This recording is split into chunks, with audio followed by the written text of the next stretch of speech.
Stop what you're doing and listen to this video. If that caught your attention, good, because you are about to learn how to hook an audience and properly introduce a presentation. There will be 4 parts to this slideshow.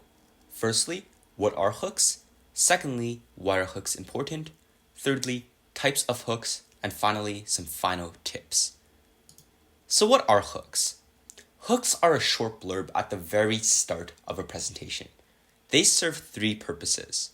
Firstly, the main purpose of a hook is to capture the attention of the audience. As the name suggests, a hook is meant to hook the attention of the reader or audience. The second purpose of a hook is to make your presentation more compelling. Something we will later talk about is the idea of first impressions. Hooks are crucial to making a good first impression and can actually determine whether the audience thinks your presentation is really good or mediocre later on. Thirdly, a hook is meant to make yourself, as a speaker, more confident. In any presentation, how you start can very well determine how you progress and how you finish. It is crucial to have a strong hook so that you yourself seem more confident in your abilities. A good hook is meant to complete all 3 of these purposes. So why are hooks important? We should first consider the position of our audience. More times than not, they will have seen many presentations by the time they see yours. At an event like science fair, the amount of presentations seen will be so many that in the time allotted for you, you really want to make your audience remember who you are and what your presentation is about, and that is really important for the hook. Hooks also matter because first impressions matter. If your presentation requires the audience to do something, like ask a question or answer a puzzle later inside the presentation, in order to get more of the audience to ask those questions or to engage in those puzzles, it's really important to make your hook more interesting so that they seem enthusiastic and that they want to participate in your presentation later on.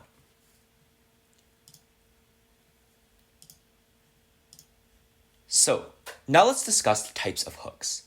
There are 3 types of hooks listed in this slideshow, but please note that this is not an exhaustive list and there are certainly more types of hooks and variations you can create.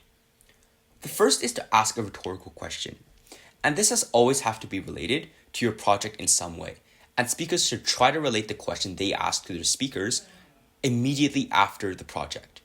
Secondly, a scenario or anecdote. Asking the audience to imagine a world or envision themselves in a scenario can help them engage with your project and become attached to it. The final type of hook is just a bold claim. Claims that maybe overemphasize statistics or seem out of the ordinary or surreal to the audience will challenge the audience's expectations and encourage them to stay and listen. What is important is, no matter which type of hook you use, try to always match to your presentation.